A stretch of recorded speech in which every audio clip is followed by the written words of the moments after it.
Hola, ¿qué tal? Bienvenidos de nueva cuenta a este espacio en la silla rota. Bueno, en primer lugar, como saben siempre, está apareciendo en pantalla mi dirección de Twitter para cualquier comentario que tengan o sugerencia de algún tópico que quisieran que toquen en intervenciones futuras. Bueno, y hoy me gustaría hablarles sobre el futuro del voto de los mexicanos residentes en el extranjero. Esto lo traigo a colación porque en la última sesión del Consejo General del IFE se aprobó la creación de un comité técnico de especialistas con expertos que van desde demografía hasta derecho internacional para analizar jurídica, técnica, organizativamente el modelo del voto de los mexicanos en el extranjero y proponer alternativas. Creo que esto es muy importante porque el modelo con el que contamos actualmente es muy restrictivo y esto viene desde la Constitución y desde el Código Electoral, es decir, desde la ley. ¿Por qué restrictivo? Bueno, en primer lugar, el registro para este 2011-2012 se tuvo que haber hecho el 15 de enero. Es decir, si tú querías votar desde el extranjero, para las elecciones en julio tenías que registrarte antes del 15 de enero. Es decir, antes de que hubiera candidatos firmes, antes de que hubiera plataformas, antes de que hubiera campañas. Las campañas empezaron el 30 de marzo. En fin, eso es un factor que inhibe la participación. Dos, solamente como mexicano en el extranjero puedes votar por presidente. Y bueno, en el caso de algunos gobernadores, el Distrito Federal, por ejemplo, se tuvo el voto chilango y es un ejemplo. Pero no se puede votar para el Congreso, para senadores, para diputados, congresos locales, no. A pesar de la alta migración que tiene México.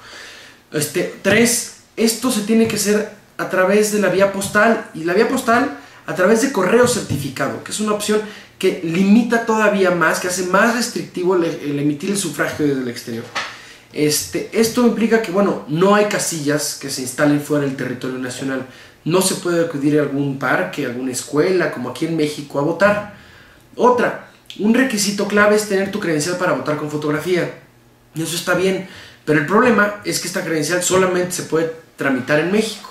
Y pensemos en Estados Unidos, cuando tantos millones de mexicanos están allá y se movieron a Estados Unidos sin llevar un medio de identificación por obvias razones. Y también por obvias razones no pueden regresar a México a tramitar su IFE. Bueno, en fin, el modelo es bastante restrictivo. Tampoco, por ejemplo, se permiten las campañas en el extranjero.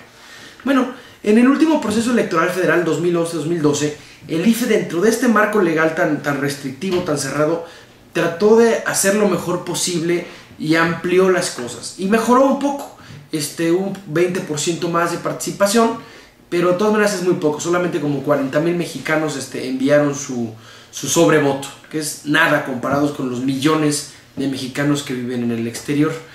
Y se trató de facilitar, hubieron varias medidas. La solicitud se simplificó, en 2006 fueron varias páginas, solamente fue una página con instrucciones más claras. También se instalaron oficinas móviles en los consulados en Estados Unidos para ayudar a los migrantes con el llenado de las solicitudes. El costo también del correo certificado fue absorbido por el IFE, que creo que fue muy positivo. En 2006, si querías votar, tú tenías que pagarlo. En fin, dentro de los márgenes legales se hizo lo más posible. Pero bueno, esto nos dice que tenemos que reformar la ley, tenemos que pensar en otras soluciones. En primero, pensar en darle más representación a los mexicanos que viven fuera del país. No estamos hablando de 1 o 2, estamos hablando de millones, por lo menos unos 11, 12 millones en Estados Unidos. Entonces valdría la pena pensar en tener escaños específicos para ellos en la Cámara de Senadores y en la Cámara de Diputados, o incluso tener una sexta circunscripción donde tengamos diputados migrantes, por decirlo de alguna forma.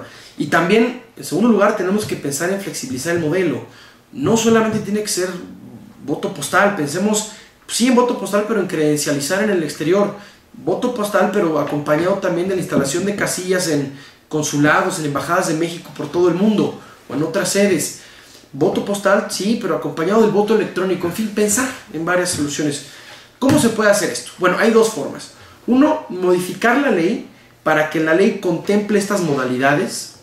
O dos, que sería mi favorita, modificar la ley a fin de que el IFE, como la autoridad electoral, tenga la capacidad y amplíe sus ámbitos de decisión sobre este tema y que el IFE decida qué modalidades podrá implementar y estas así con más flexibilidad se vayan modificando elección con elección también actualizándose con las nuevas condiciones de los migrantes. A algunos les convendrá más el postal, los que viven en comunidades aisladas, otros la instalación de casillas que viven en comunidades grandes como, no sé, Greenville, en Carolina del Norte, como Los Ángeles, en fin. Entonces, bueno, celebro que se esté repensando esto y esperemos que nuestros diputados y diputadas piensen seriamente y reconozcan este derecho, no 40,000 personas, sino los millones de mexicanos que viven allende nuestras fronteras. Gracias y hasta la próxima.